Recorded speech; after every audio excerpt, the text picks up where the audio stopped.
당신의 아이는 절대로 당신보다 열심히 살지 않습니다. 열심히 해도 성공할 길이 없어. 그런데 열심히 하지 않는다고 해서 바꿔놓는 일은 없어. 안녕하세요. 저는 7살, 5살 두 아들을 키우고 있는 반부마마입니다. 육아의 고민이 끝이 없는 이유 중에 하나는 육아라고 하는 게 단순히 아이를 육체적으로, 신체적으로 키워내는 것만이 아니라 사회적으로 쓸만한 인간으로 만들어야 하기 때문이 아닌가 하는 생각이 들어요. 그런데 이 사회적으로 쓸만한이라고 하는 기준이 점점 높아지고 있는 것 같아요. 자신이 하고자 하는 일들을 할 수 있는 행복한 인간, 사회에서 어느 정도 쓸모 있는 인간으로 만들기 위해서 부모들은 이 아이를 어떤 식으로 키워야 할지에 대해서 고민이 많은 것 같아요. 그런 고민의 일환으로 이제 시리즈 영상으로 공부 동기와 관련된 이야기들을 한번 해보려고 합니다. 제가 평소에 아이들 교육과 관련해서 가장 신경 쓰는 부분은 지금 흥미를 느끼고 있는 것, 그리고 그것을 스스로 공부할 수 있는 그런 동기를 부여할 수 있느냐, 이런 것에 굉장히 신경을 많이 쓰는 편이에요. 그래서 조금 자랑을 잠깐 하자면 저희 집 7살 아들은 혼자서 EBS 강의를 보고 수학 문제집을 풀기도 하고요.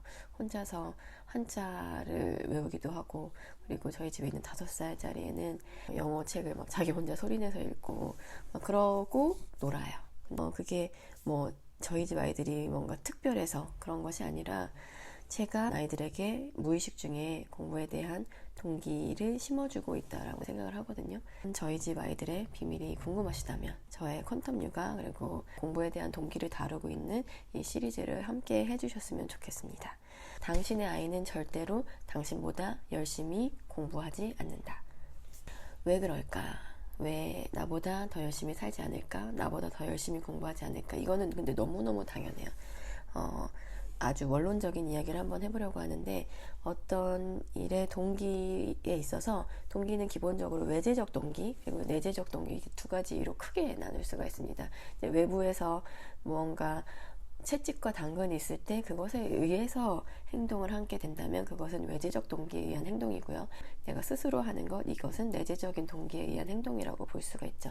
내재적 동기랑 외재적 동기가 있을 때 이 두 가지 종류의 동기 중에 뭐가 더 낫다라고 이야기하기는 어려워요. 그리고 외재적 동기라고 하는 게 굉장히 효율적이고 또 효과가 빠르고 좋습니다. 그럼 아이들한테는 당연히 외재적 동기를 부여하는 게 맞죠. 스티커 이거 다 붙이면 사줄게 라고 한다던가, 공부 몇 등 하면 사줄게 이런 식으로 들에게 동기를 부여하는 방식이 있고, 또 반대의 방식으로 너 시험 성적이 이거 왜 이러니 하면서 엄마한테 혼나는 거, 이게 외재적 동기에서의 처벌과 관련된 이야기죠. 외재적 동기를 부여하는 거는 굉장히 효과적입니다. 하지만 문제가 있어요. 효과가 단기적이에요.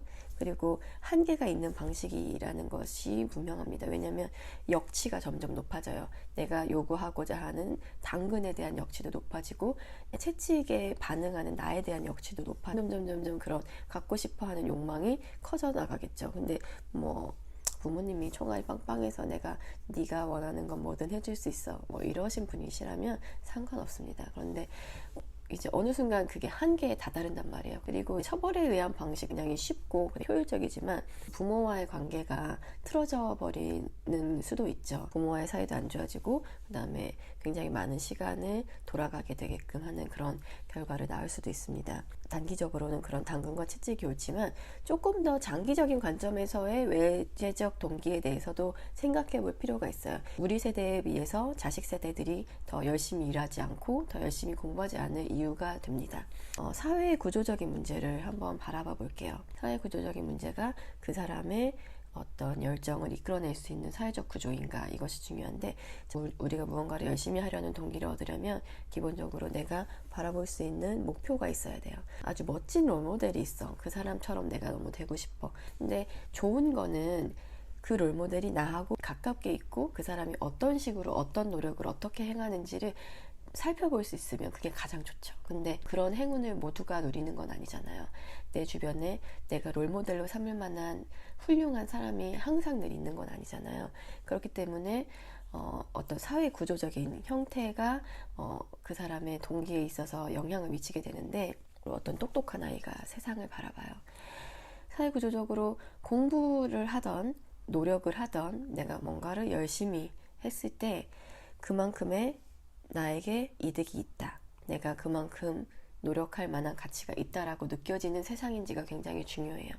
예를 들어서 사법고시만 패스하면, 내가 의대만 합격하면 정말 나에게 빛나는 미래가 있고 부와 명예를 모두 가질 수 있다, 이런 사회적인 합의가 있는 사회라고 한다면 한번 공부에 몰입해 볼 수 있는 생각이 들 수 있겠죠. 공부를 해도 더 이상 좋은 대학에 갈 수 없다, 부모가 좋아야 한다, 금수저여야 한다, 지금 대한민국은 헬조선이다, 이런 이야기들이 많이 나오고 있잖아요.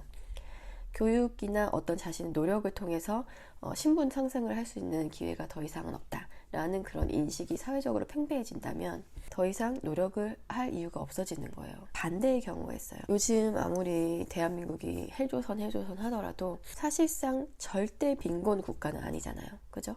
좀 내가 결핍이 있다는 것, 내가 좀 가난하다고 하는 것, 이런 것들은 그 개인에게 있어서는 어렵고 힘든 일이 맞아요. 그렇지만 그것 자체가 어떤 동기를 불러일으킬 수 있거든요. 내가 열심히 해서 한번 우리 집안을 일으켜 보겠다 라고 이렇게 생각을 하는 거죠. 근데 지금 당신의 자녀가 그렇게 생각하는 자녀가 있을까요? 우리 집이 너무 찢어지게 가난해서 내가 정말 공부 열심히 해가지고 우리 집을 일으켜 볼 거야 라고 생각하는 자녀가 있나요? 물론 대한민국에도 여전히 어려운 형편을 가지고 있는 사람들이 많죠. 근데 과거만큼은 아니에요. 그 비율 자체가 달라졌죠. 전체적인 평균치를 이야기하는 거예요. 지금 절대적으로 잘 살게 된 건 맞거든요. 기본적으로 과거에는 나는 지금 현재 가난하지만 내가 무언가를 노력했을 때, 공부를 열심히 하면 성공할 수 있다라는 사회 구조적인 모습이 보였어요. 현재 상황에서는 사회 구조적으로 더 이상 내가 노력이나 공부로 인해서 나의 사회적 지위나 경제적 지위를 바꿀 수 있는 기회가 많이 박탈되었다라는 인식이 팽배하고, 그렇지만 노력을 하지 않고 지금 현재 상태에 머무른다고 해서 당장 밥 굶는 사람은 없다. 사회 구조적으로 당근도 없어지고 채찍도 사라져버린 거예요. 열심히 해도 성공할 길이 없어. 그런데 열심히 하지 않는다고 해서 밥 굶는 일은 없어. 이렇기 때문에 지금 현재 우리나라의 상태는 무언가를 열심히 노력해야 하는 외재적 동기가 사라져버린 상태다라고 말씀을 드리고 싶어요. 그래서 당신의 아이는 절대로 당신보다 열심히 살지 않습니다. 열심히 공부하지 않습니다. 지금 어릴 때 아주 단기적인 그런 당근과 채찍을 써가면서 공부를 시킬 수는 있겠죠. 하지만 그 아이가 세상을 바라보았을 때 이 세상은 황폐해 보이는 세상이지만 완벽한 세상이에요. 이런 표현을 장강명 씨의 소설 표백에서 이런 표현을 쓰거든요. 이 표백이라고 하는 건 굉장히 깨끗하게 하얗게 만들어진 세상, 그러니까 일종의 낙원이에요. 지금 현재 세대들이 막다뜨리게 되는 시대가 표백된 세상이라고 이 작가는 이야기하고 있어요. 낙원에서 태어났기 때문에 불행한 거죠. 내가 더 이상 기여할 수 있는 바가 없어. 표백된 세상에 살고 있는 겁니다. 그렇기 때문에 열심히 살 필요가 없는 거예요. 열심히 공부해봤자 뭐 할 거예요. 과거랑 굉장히 달라졌어요. 공부를 할 이유가 전혀 없어요. 열심히 살 이유가 전혀 없어요. 어떻게 우리 아이들에게 무언가를 할 수 있는 동기를 계속해서 줄 수 있을까? 이런 이야기들을 앞으로 다음 영상, 다다음 영상을 통해서 선보이도록 하겠습니다. 다음 퀀텀 육아 많이 기대해 주세요.